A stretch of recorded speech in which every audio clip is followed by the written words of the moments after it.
in about 8 years ago, the Urban Assembly approached a few of my colleagues kind of in the transportation business, in the freight transportation business, in city government, and said, wouldn't it be great if we had a school that taught kids skills in the supply chain sector?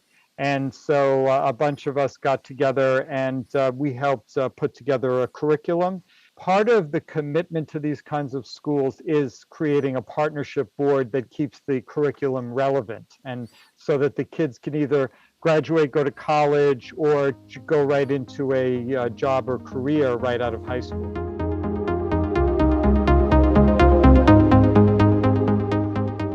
Well, he's a spot-on kind of professional in the supply chain industry because he knows both the hard and the soft aspects of the industry. He's aware of, like the big toys, as we call them, the marine terminals with the big ships and the big trucks and the big trains.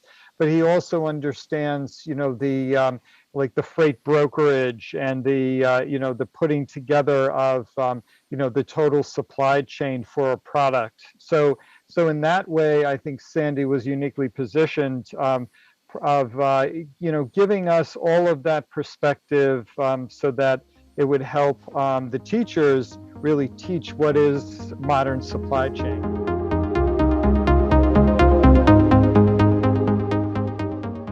One of the tools that we've been using, and Sandy especially has been active in this, is this tool called Padlet, where the students are able to write questions to members of the board. I'm talking about professionals like Sandy and me, and high-level people at companies like Cisco and UPS, and get answers like the same day. So in a way, that was kind of fortunate. But in doing that, Sandy has also been able to communicate to the kids about like what's going on with the vaccines. Why can't we get the vaccines out more? He flagged that as like the most critical supply chain, challenge of our lifetime. And I think that resonated very well with the kids. And then by getting their attention, then teach like, what are the steps of, manufacturing the raw, procuring raw materials for vaccines, getting them into a laboratory or factory, creating, the supply chain that finally reaches your arm.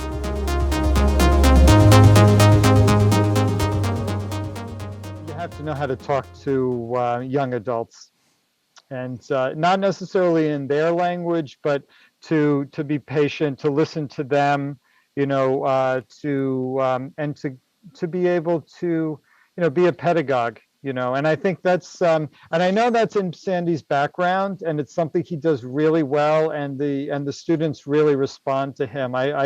He won the, there was a little bit of a competition on Padlet of who's your favorite supply chain professional, and Sandy won.